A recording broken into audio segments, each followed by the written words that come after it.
విజయనగరం జిల్లా చీపురుపల్లిలో పర్యటించిన సీఎం చంద్రబాబు మరోసారి వైసీపీపై ఫైర్ అయ్యారు. అసెంబ్లీకి రాకుండా ప్రజా తీర్పును వైసీపీ అపహాస్యం చేస్తోందన్నారు. ఇటు తిరుమల ప్రతిష్టను గత ప్రభుత్వం దెబ్బతీసిందని, కల్తీ నెయ్యితో తిరుమల లడ్డు ప్రసాదం తయారు చేయించిందని ఆరోపించారు.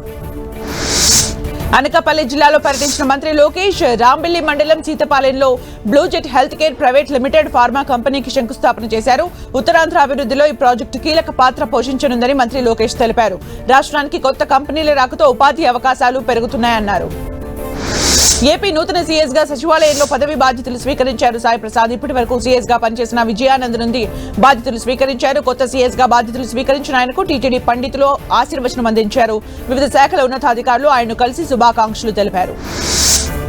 పశ్చిమ గోదావరి జిల్లా పాలకొల్లు నియోజకవర్గంలో ఎన్టీఆర్ భరోసా పెన్షన్లను మంత్రి నిమ్మల రామానాయుడు అందజేశారు. ప్రజల సమస్యలపై చర్చ జరిగే దేవాలయం లాంటి అసెంబ్లీ సమావేశాలకు జగన్ పార్టీ ఎమ్మెల్యేలు ఎస్కేప్ అవ్వడం ప్రజాస్వామ్యం పట్ల విలువ లేనట్లుగా అర్థమవుతుందని మంత్రి విమర్శలు గుప్పించారు.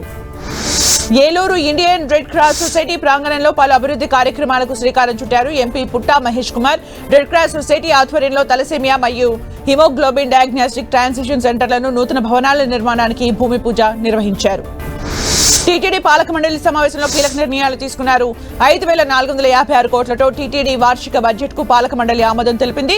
తిరుమలలో రీల్స్ చేసి సోషల్ మీడియాలో పెట్టే వారిపై కఠిన చర్యలు తీసుకోవాలని నిర్ణయించింది. తిరుమలలో వెంగమాంబ అన్నప్రసాద సమీపంలో రిలయన్స్ సహకారంతో 120 కోట్లతో అధునాతన కిచెన్ ని నిర్మించాలని నిర్ణయించారు.